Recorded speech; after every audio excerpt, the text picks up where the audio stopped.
우리가 세상을 살아갈 때 겪게 되는 일이 뭐냐면 참 이 세상이 악하다, 또 사람들이 참 악하다라고 하는 그런 생각이 들 때가 있다는 겁니다. 아마 우리 성도님들 중에도 주변에 악한 사람들로 인하여서 어려움을 겪으셨던 분들도 계시리라고 생각이 됩니다. 그러면 우리가 이 악한 세상에 살면서 또 그런 악한 사람들과 만나고 또 그들로부터 어려운 일들을 겪게 될 때 우리는 과연 어떻게 해야 하는가? 이 문제가 우리에게 생깁니다.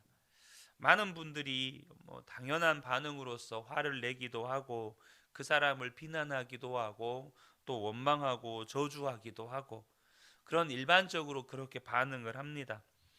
가끔씩 제가 택시를 이렇게 타는 경우가 있는데요. 택시 기사님들 중에 정치, 경제, 사회 이런 다방면에 이렇게 관심이 많으시는데 뭐 그렇게 많은 관심을 가지시면서 이 악하게 돌아가는 세상을 보면서 목에 핏대를 세우시면서 이렇게 비난하는 분들을 가끔씩 만나 뵐 때가 있습니다. 그런데 저와 여러분이 우리가 그런 상황에 처하게 됐을 때 정말로 경계하시고 조심해야 될 것이 뭐냐면 그렇게 하다가 우리 자신도 그 악한 자와 똑같이 변해버릴 수 있다는 사실입니다. 악한 자를 비난하고 저주하고 원망하다가 내 마음이 악한 영에 이렇게 사로잡히게 되어버린다는 것입니다. 우리가 정말로 조심해야 될 부분이 이 부분이라는 것입니다. 악한 세상에 살고 악한 사람들을 만나 살아갈 때에 예수 믿는 우리는 어떻게 대해야 하는가의 문제, 바로 이 부분에 대해서 오늘 본문에 다윗이 기록을 하고 있다는 겁니다. 다윗은 여러분들도 잘 아시는 것처럼 악한 자들로부터 말할 수 없는 고통을 겪었던 인물입니다. 아마 성경에 악한 사람들에게 가장 많은 고통을 겪었던 인물을 꼽으라면 아마 다윗이 첫 손가락에 꼽히지 않을까 싶습니다. 그래서 다윗이 이 악한 사람들로부터 말할 수 없는 고통을 겪으면서 오늘 본문에도 하나님께 처절하게 울부짖는 기도를 하고 있다는 것을 보게 됩니다. 1절과 2절을 보면 세번역 성경으로 읽어드리겠습니다. 반석이신 나의 주님, 내가 주님께 부르짖으니 귀를 막고 계시지 마십시오. 주님께서 입을 다무시면 내가 무덤으로 내려가는 사람같이 될까 두렵기만 합니다. 주님의 지성소를 바라보며 두 손을 치켜들고 주님께 울부짖을 때에 나의 애원하는 소리를 들어주십시오. 여러분, 이 지금 1절과 2절의 분위기를 보면 지금 다윗은 하나님께 거의 책망하듯이 혹은 따지듯이 하나님께 기도를 하고 있다는 것을 알게 됩니다. 왜 하나님 가만히 계십니까? 이 악한 세상이 안 보이십니까?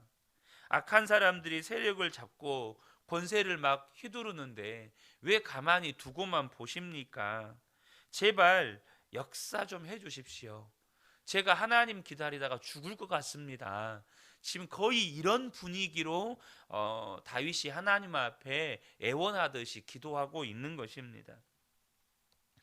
그런데 이럴 때 우리가 조심해야 할 것이 악한 자로 인해서 내 마음에 속상해하고 탄식하고 원망하다가 우리의 심령이 강팍해지고 메말라지는 일이 생겨버린다는 겁니다. 4절과 5절을 보면 그들의 행위와 그 악한 행실을 따라 그들에게 고스란히 갚아 주십시오. 그들이 한 그대로 그들에게 갚아 주십시오.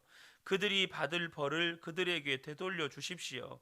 주님께서 하신 놀라운 일들을 대수롭지 않게 여기고 손수하신 일들을 하찮게 여기는 그들이 다시는 일어나지 못하게 멸하십시오.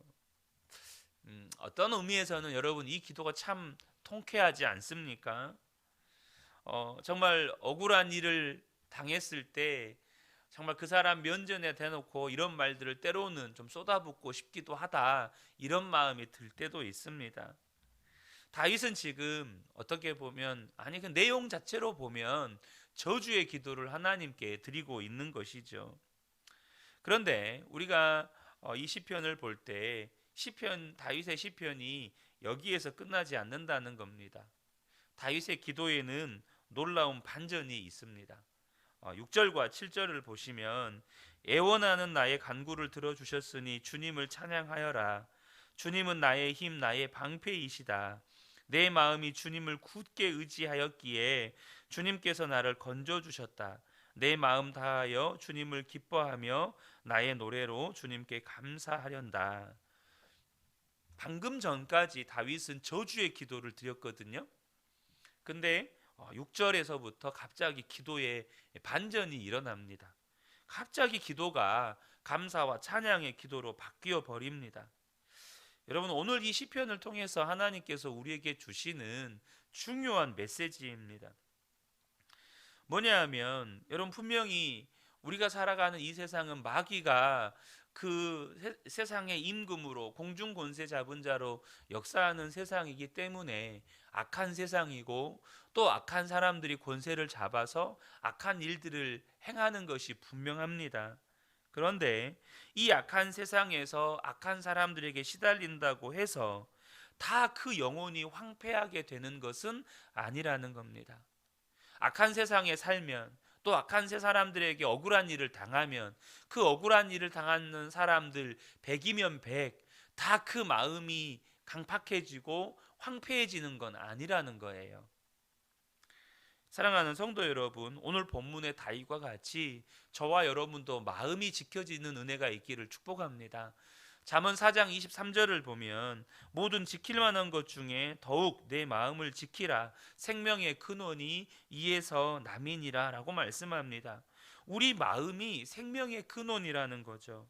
그런데 우리가 악한 사람들을 만나고 악한 일을 겪다 보면 내 마음속에 그 악한 자를 품고 악한 일을 품고 억울한 생각, 원망과 저주를 품고 살게 될 수 있다는 거예요.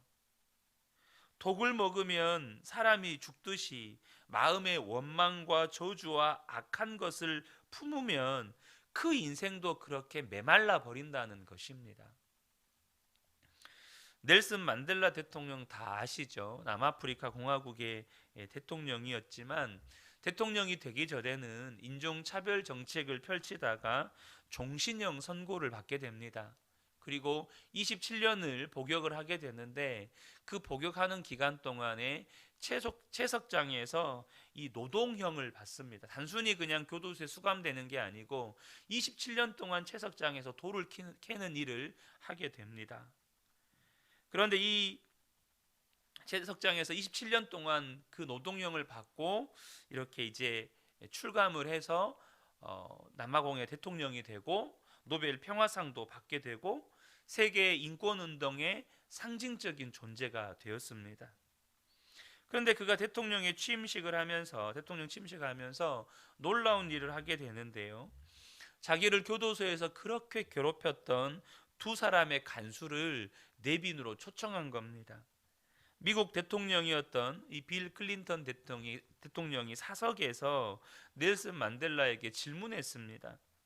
그 사람들이 밉지 않았습니까? 어떻게 그 사람들을 초청할 수 있었습니까?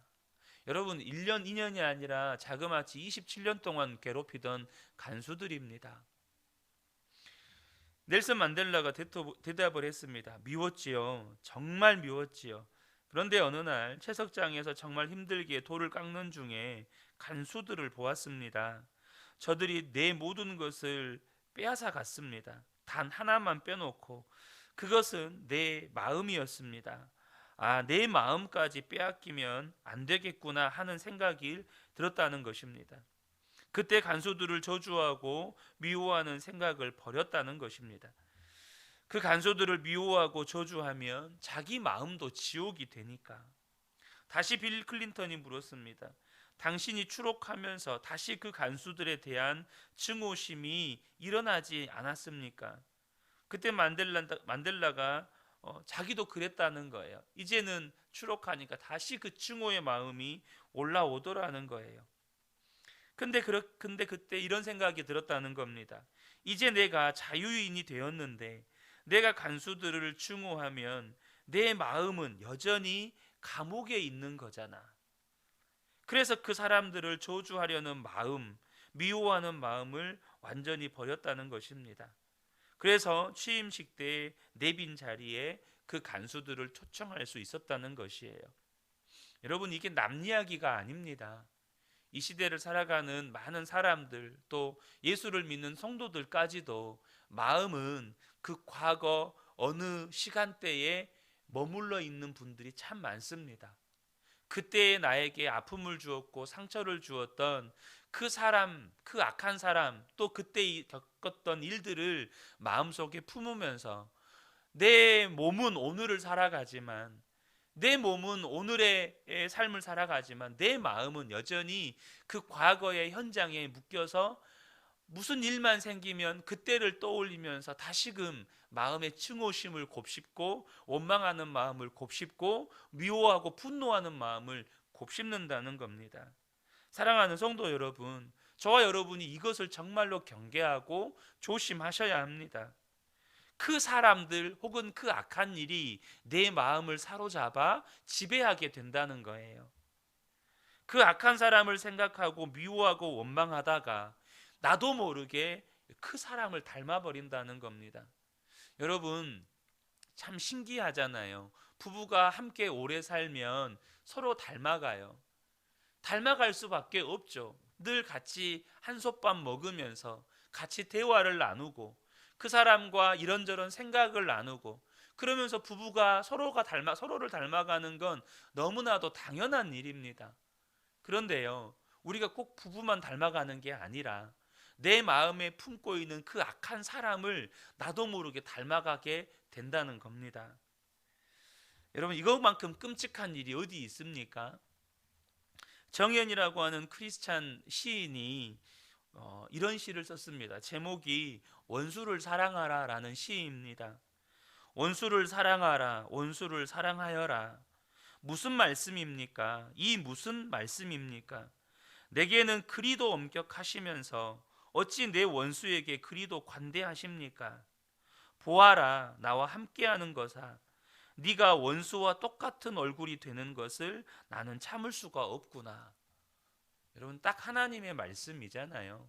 우리가 악한 일을 겪고 그 악한 사람을 마음에 품고 살면 내 얼굴이 그 악한 사람을 닮아가는 것을 하나님이 참으실 수가 없으시다는 겁니다. 우리 여러분 이런 마음 들 때 있잖아요. 왜 하나님 나만 참으라고 하시고, 왜 나에게만 사랑하라고 하시고, 왜 나에게만 용서하라고 하십니까? 여러분, 제가 설교하면서 그런 이야기를 종종 듣습니다. 왜 나만 용서해야 되냐고, 왜 나만 사랑해야 되냐고. 여러분, 그런 심정일 때 있으셨잖아요. 그래서 하나님이 참 너무 하신다. 하나님 해도 너무 하신다. 저 사람은 변할 기미도 안 보이고 저 사람은 본인이 잘못했다는 것도 모르는데 나만 사랑하라고 하고 나만 용서하라고 하고 하나님 진짜 너무 하신다. 근데 여러분, 하나님이 우리의 얼굴이 또 우리의 마음이 그 악한 사람을 닮아가는 것을 도무지 견디실 수가 없다는 거예요. 왜냐하면 예수님이 우리 안에 계셔서 우리는 예수님 닮아가야 될 사람들인데, 우리의 성품과 우리의 말과 우리의 삶이 예수님 닮아가야 될 사람들인데 자꾸 그 악인을 닮아가는 거죠.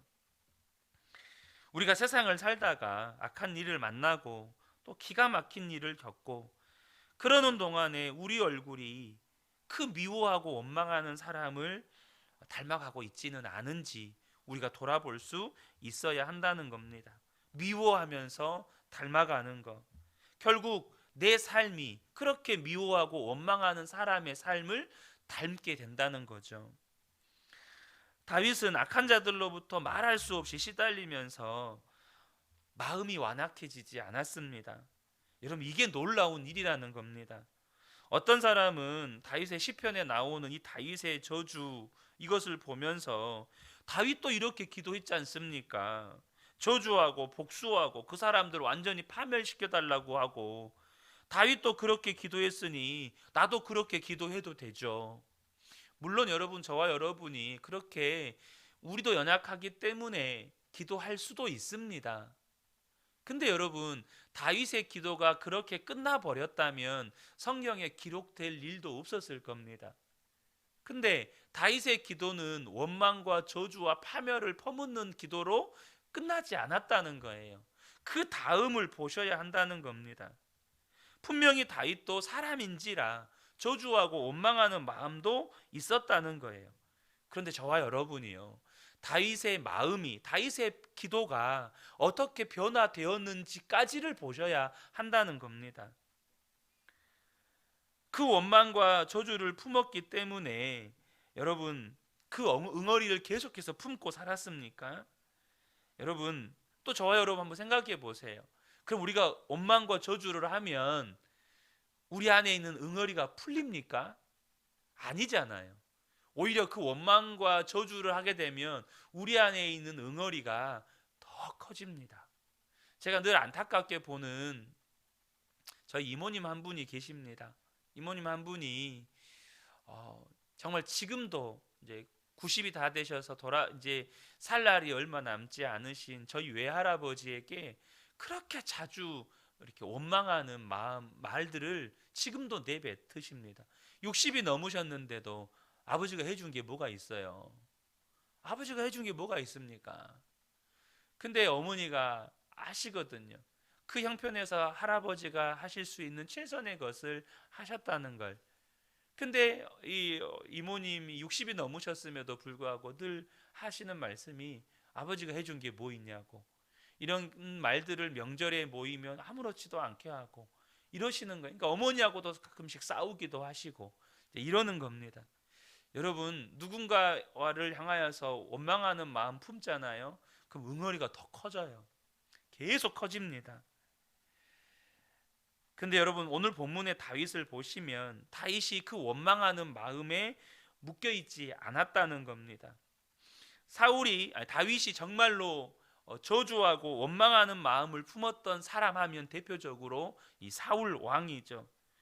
까닭없이 다윗을 죽이려고 오랜 세월을 쫓아다녔던 사람입니다. 그런데 여러분, 다윗이 그 원망하는 마음, 미워하는 마음을 품고만 있었다면 사울을 죽일 수 있었을 때 분명히 죽였을 겁니다.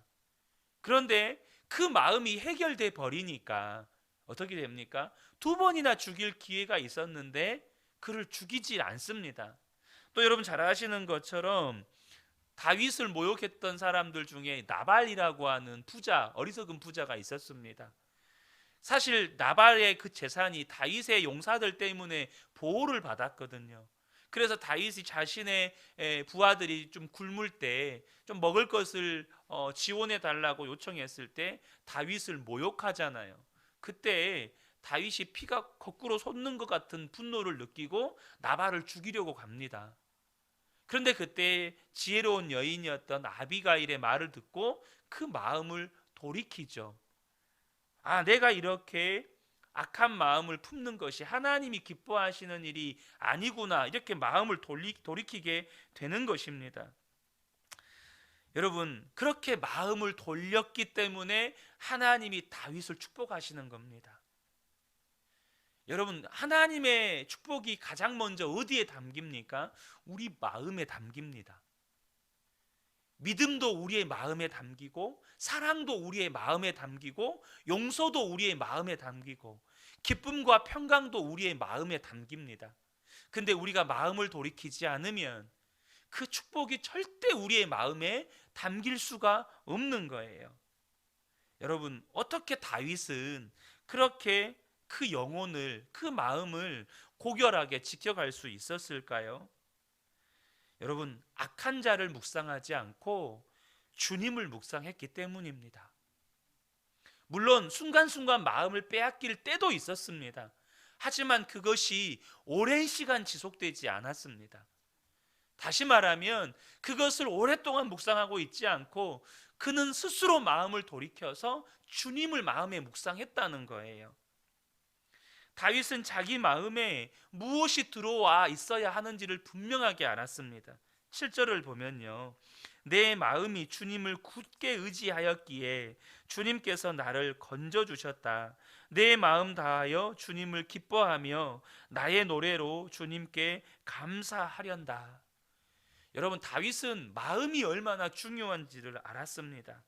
그러니까 그 어려움을 겪고 있는 중에도 여전히 다윗의 마음의 주인은 주님이셨다는 거예요. 이것이 다윗의 위대한 삶의 비밀이었고 열쇠였습니다.